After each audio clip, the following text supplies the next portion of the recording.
Here, this is our student, and that student is telling to all us in meaning of English to Marathi some sentences.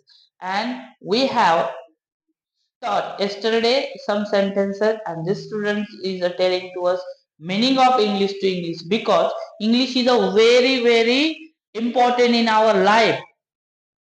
All the students language will be in your mother tongue or Marathi, but world's language is English, and therefore we speak English, we learn English, we understand English. That is the reason for our Ekta spoken classes is learning and teaching how to speak, how to read, how to write English, and that students is telling to the meaning of English to Marathi.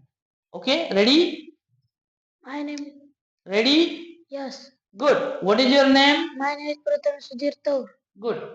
And you are telling to me meaning of English. Yes? Yes. Good. I know how to speak. कसे बोलायचे मला माहित आहे. Very good.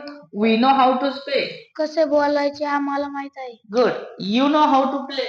कसे कसे बोलायचे आम्हाला माहित आहे. Good. He know how to speak. कसे बोलायचे तुम्हाला माहित आहे. She know how to speak. कसे बोलायचे तिला माहित आहे. It know how to speak. कसे बोलायचे त्यांना माहित आहे. They know how to speak. कसे बोलायचे त्यांना माहित आहे. Good. Boy know how to speak. कसे बोलायचे मुलांना माहित आहे. And boys know how to speak. कसे बोलायचे मुलांना माहित आहे. Good. This is a student of Prathamesh. Prathamesh is a learning English very good. Prathamesh, are you happy? Yes. Can you speak now English to English? Yes. Good. Thank you, Prathamesh. Welcome.